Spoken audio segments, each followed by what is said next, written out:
তালের বিভিন্ন ধরনের পিঠে আপনারা বানিয়েছেন, তবে আজকে একেবারে নতুন ধরনের ভিন্ন স্বাদের লোভনীয় একটি পিঠে আপনাদের সঙ্গে শেয়ার করব। রেসিপিটি শেষ পর্যন্ত দেখে নিন, আশা করি ভালো লাগবে। আর এইভাবে একবার বাড়িতে বানিয়ে দেখুন, খেলে দেখবেন সবার মন ভরে যাবে।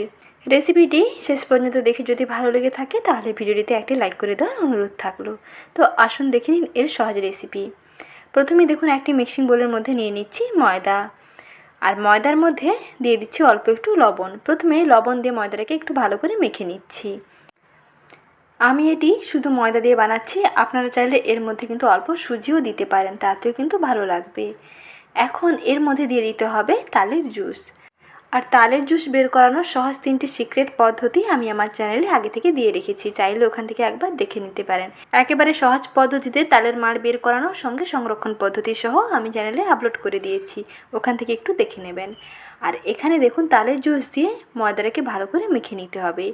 ময়দা মাখানোর জন্য এখানে কোনো রকম জল দেবেন না, এখানে জল না দিয়ে সমস্তটাই পুরো তালের জুস দিয়েই মাখতে হবে। আর অল্প অল্প করে দেবেন, তাহলেই বুঝতে পেরে যাবেন যে কতটা লাগবে। একসঙ্গে বেশি দিয়ে দেবেন না, তাহলে কিন্তু ডো নরম হয়ে যাবে। মোটামুটি যেমন আমরা রুটি বানাই তেমনি করে ডো বানাতে হবে। ডোটা এদিকে থাক, আর এদিকে দেখুন একটা পুর তৈরি করে নিচ্ছি। তার জন্য কড়াইতে কিছুটা গুড় ভালো করে জাল দিয়ে নিয়েছি। আপনারা এখানে যে কোনো ধরনের গুড় ব্যবহার করতে পারেন। এখানে আমি কিছুটা আখের গুড় দিয়ে দিয়েছি। গুড়ের মধ্যে অল্প একটু এলাচ দিয়ে দিলাম, 2টো এলাচ একটু মুখটা ফাটিয়ে দিয়ে দিলেই হবে, তাতেই ফ্লেভারটা খুব সুন্দর আসবে। গুড় যখন এইরকম চটচটে হয়ে আসবে তখন দিয়ে দিতে হবে কোরানো ফ্রেশ নারকেল।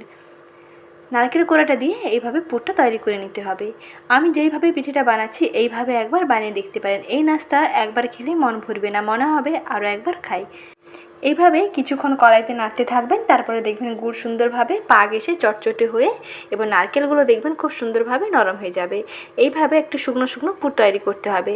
পুর একটি পাত্রে নামিয়ে ঠান্ডা করে নিতে হবে, তারপরে পিঠেগুলোকে বানিয়ে নিচ্ছি।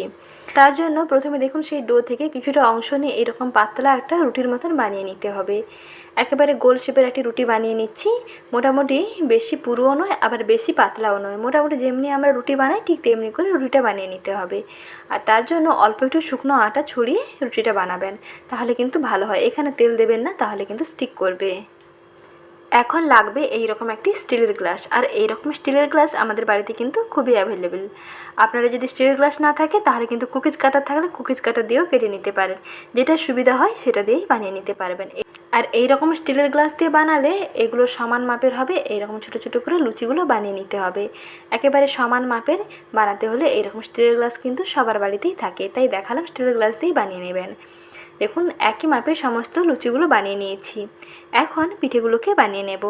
তার জন্য প্রথমে দেখুন পুর একটি বাটির মধ্যে নামিয়ে ঠান্ডা করে নিয়েছি। আর এই ঠান্ডা করে নেওয়া পুরকে দিয়ে দিতে হবে মাঝখান বরাবর। যেমনি করে আমি পিঠেগুলো বানাচ্ছি দেখতে থাকুন, আশা করি বুঝতে পেরে যাবেন। মাঝখানে পুর দিয়ে আর একটি লুচি এর উপরে চাপিয়ে দিতে হবে।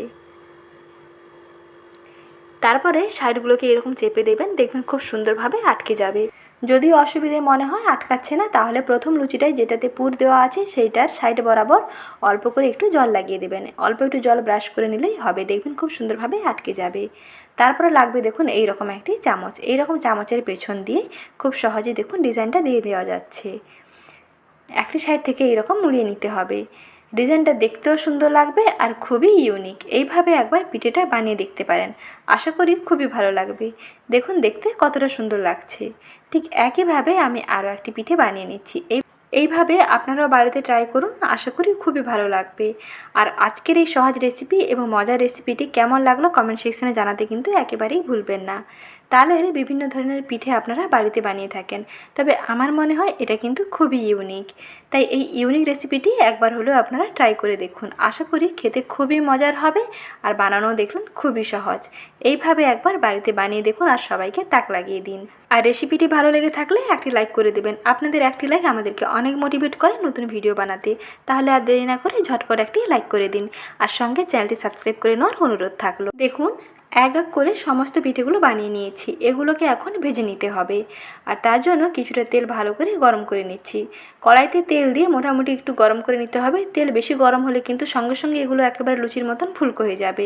তাই গ্যাসের আঁচ একেবারে মাঝারি থেকে কমের মধ্যে রেখে এই পিঠেগুলোকে ভেজে নিতে হবে। এইভাবে বিভিন্ন ধরনের পিঠে বানিয়ে নেওয়া যায়। আর বর্ষাকাল মানে তো পাকা তালের সিজন। পাকা তালের বিভিন্ন ধরনের পিঠেপুলি সবার বাড়িতেই প্রায়শই হয়ে থাকে। আমি আমার চ্যানেলে অলরেডি অনেকগুলো পাকা তালের ভিডিও আপলোড করেছি, ওখান থেকে একবার দেখে নিতে পারেন। যদি পছন্দ হয় ভিডিওগুলোতে প্লিজ একটি লাইক করে দেবেন। দেখুন কিছুক্ষণ ভেজে নেওয়ার পরে কালারটা এরকম চেঞ্জ হয়ে গেছে। কালারটা যখন এরকম গোল্ডেন ব্রাউন হয়ে যাবে তখন তেল থেকে তুলে নেবেন। এইভাবে বানালে কি হয়, পিঠেগুলো খুবই খাস্তা হয়। তাই গ্যাসের আঁচটা একেবারে মাঝারি থেকে কমের মধ্যে রেখে পিঠেগুলোকে ভাজলে পিঠেগুলো দেখবেন খুবই খাস্তা হবে। ওপরটা খুবই খাস্তা হবে আর ভেতরে পুরটা খেতে খুবই মজার হবে। তাহলে দেখলেন বন্ধুরা কত সহজেই বানিয়ে নেওয়া গেল একেবারে ইউনিক একটি তালের পিঠে। খেতে ভীষণ মজার হয় আর বানানো দেখলেন খুবই সহজ। রেসিপিটি ট্রাই করুন, খুবই ভালো লাগবে। তাহলে বন্ধুরা আজ এই পর্যন্ত, আবারও হাজির হব নতুন এক কোনো রেসিপি নিয়ে। ভালো থাকবেন, সুস্থ থাকবেন, দেখা হচ্ছে নেক্সট ভিডিওতে। ধন্যবাদ।